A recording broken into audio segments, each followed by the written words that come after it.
කරන වැඩේ හොඳට හිතර ගන්න. පුතේ වැඩේ කොහොම හරි ගේම ගන්නවා කියලා.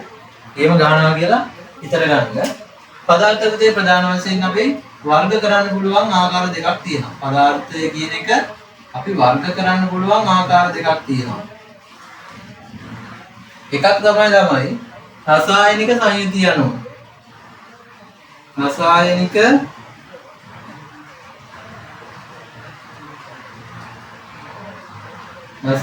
සංයුතිය අනුව. එකක් රසායනික සංයුතිය අනුව. හරි. රසායනික සංයුතිය අනුව. අනික තමයි මොකද්ද? භෞතික ස්වභාවය අනුව. මම කියලා දෙන්නම් මේ දෙකම භෞතික ස්වභාවය අනුව. ගොඩක් ළමයි බෑ කියලා ඉන්නවා. මේවා හරි ලේසි කොටස් පුතේ. මේවා හරි ලේසි කොටස්. මම කියලා දෙන්නම්.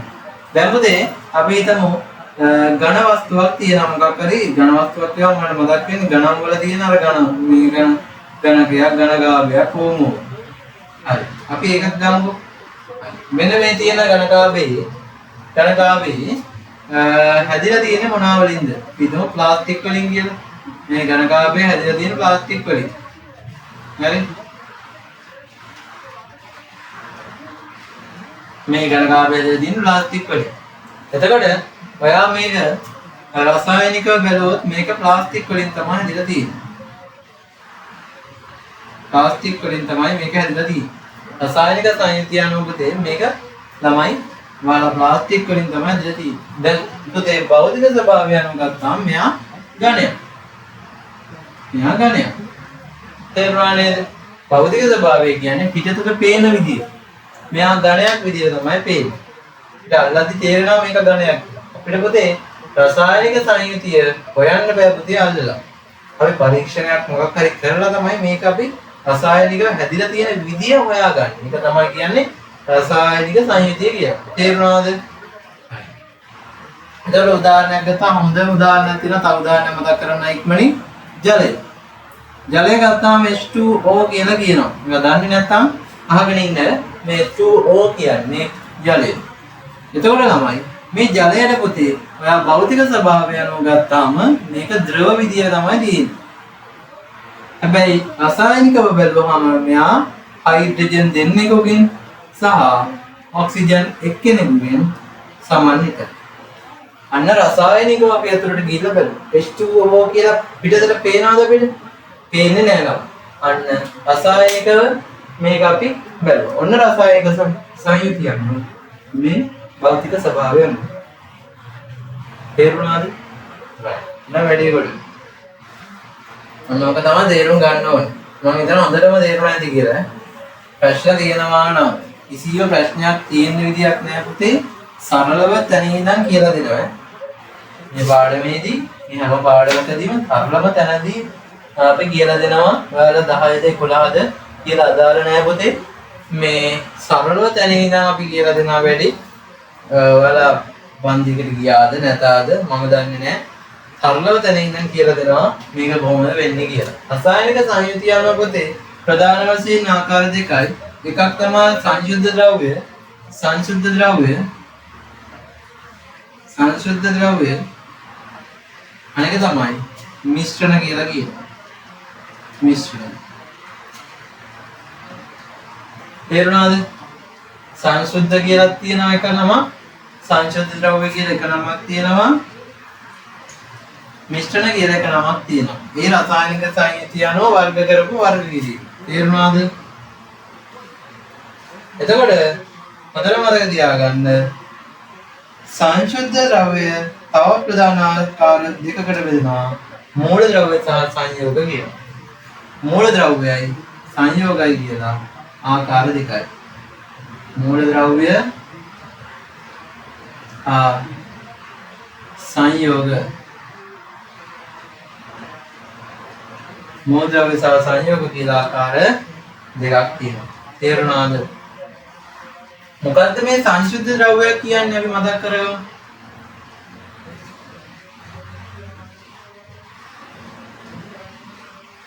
සංශුද්ධ ද්‍රව්‍ය කියන්නේ ළමයි සංශුද්ධයි. එකම දේ තියෙන්නේ. ජලය නම් ජලය විතරයි. නේ? වතුර නම් වතුර විතරයි තියෙන්නේ. වෙන මොකුත් නැහැ. අපි කියමු පාෂාණ නම් පාෂාණ විතරයි. වෙන මොකුත් නැහැ. ඊට පස්සේ භූමි තෙල් නම් භූමි තෙල් විතරයි. වෙන මොකුත් නැහැ. ඔක්සිජන් නම් ඔක්සිජන් විතරයි. නේ? ඔක්සිජන් නම් ඔක්සිජන් වාතය නම් ඔක්සිජන් විතරයි ඒකදී. අන්න ළමයි සංශුද්ධ ද්‍රව්‍ය කියන්නේ එකම දේ තියෙන්නේ. එකම දේ තියෙන්නේ මිශ්‍ර වෙලා තියෙනවද නැහැ? තේරුම් ගන්න හොඳට ඈ සරලව තේරුම් ගන්න.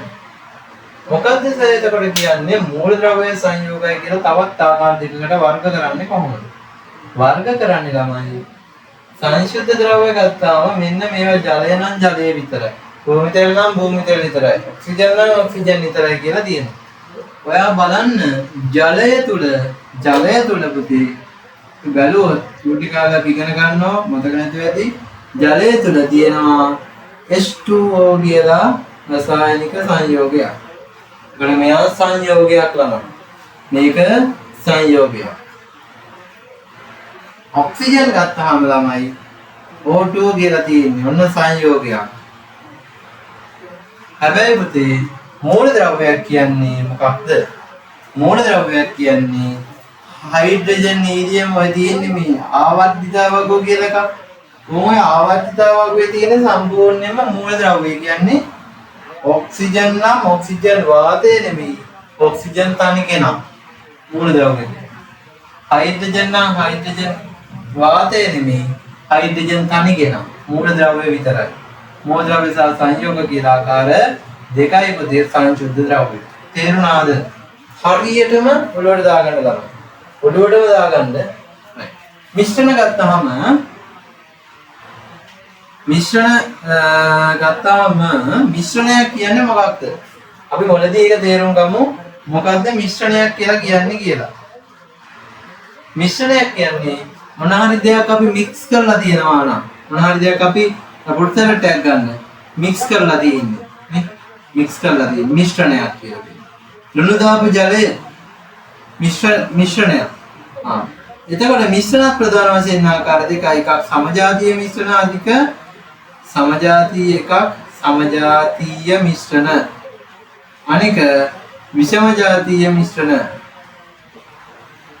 විෂම ජාතීය මිශ්‍රණ. සමජාතීය කියලා කියන්නේ මොකක්ද? සමජාතීය කියන්නේ මොකක්ද? ලුණු ද්‍රාවණය සමජාතීය මිශ්‍රණයක්. මොකක්ද සමජාතීය කියලා කියන්නේ? මිශ්‍රණ ගත්තහම ළමයි මිශ්‍රණය එකම ජාතියෙන්ද ලුණු ජලයේ තියෙන්නේ ලුණු විතරනේ. ලුණු ජලයයි විතරයි. හැබැයි ඒක මික්ස් කරාම ඒක හොඳටම දිය වෙනවනේ. හොඳටම දිය වෙනවා. සීනි ජලය නම් හොඳටම මික්ස් කරාම සීනි නැතිවම නැති වෙන්න හොඳට මික්ස් වෙනවා. අන්න සමජාතීය මිශ්‍රණ. විෂම ජාතීය මිශ්‍රණ කියලා කියන්නේ ෆෘට් සලාඩ් එක උදාහරණයක් ගන්න. ඒක කොච්චර කලවම් කරත් ඒක මික්ස් වෙන්නේ නැහැ. විෂම ජාතීයයි. හරි.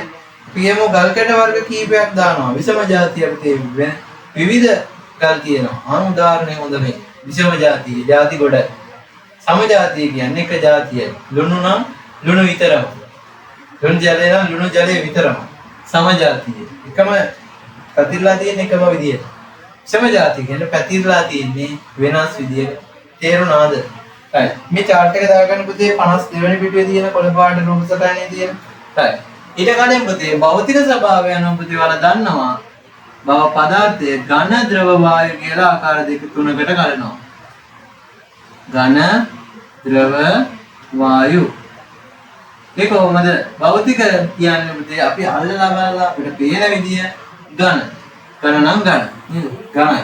ඝන. ද්‍රව නම් ද්‍රව. මේ වතුර ටිකක් තියෙනවා ඒක ද්‍රව. එතකොට වායු නම් වායු. එතකොට භෞතික ස්වභාවය කියන්නේ අපි අල්ලලා බලලා පේන දේවල් අනුව තමයි භෞතික ස්වභාවය අනුව වර්ග කෙරෙන්නේ. තේරුණාද? අවුලක් නෑ නේද? කිසිම අඩුවක් නෑ පුතේ. හරි? කිසිම අඩුවක් කරන්නේ නෑ. මේ chart එක පොතේ තියෙනවා ඒක අඳගන්නයි කලින්. ඕන දේවල් විතරයි පුතේ උගන්වන්නේ. ඕන නැති කරුණු දෙන්නේ නැහැ.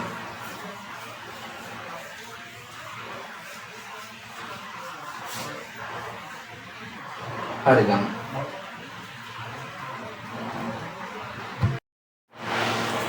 right. එතකොට තමයි දැන් අපි කතා කරමු මොකක්ද මේ පදාර්ථය කියලා කියන්නේ. අපි පදාර්ථය ගත්තහම පදාර්ථයේ තැනුම් ඒකකය පළවෙනි පොයින්ට් එක ලියා ගන්න පුතා. පදාර්ථයේ තැනුම් ඒකකය මේ පදාර්ථය ගැන කතා කරන්නේ පදාර්ථයේ තැනුම් ඒකකය තමයි ළමයි. මේ පදාර්ථය නම් මේ තියෙන පදාර්ථය. මේකේ පදාර්ථයේ තැනුම් ඒකකය කියන්නේ පරමාණු. පදාර්ථයේ තැනුම් ඒකකය යන ලියා ගන්න. परमाणु पदार्थ तनु में परमाणु पदार्थ तनु में परमाणु एक अन्य लमाई पदार्थයක් ඕනෑම පදාර්ථයක් විදිහම මේ තියෙන පදාර්ථය හැදිලා තියෙන මේ පරමාණු ගොඩක් එකතු වෙලා මේ තියෙන පරමාණු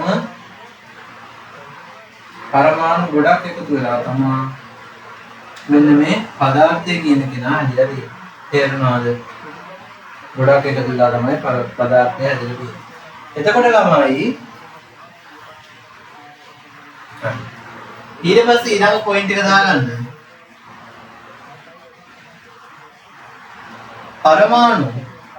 පරමාණු ලියාගන්න ඊට පස්සේ පරමාණු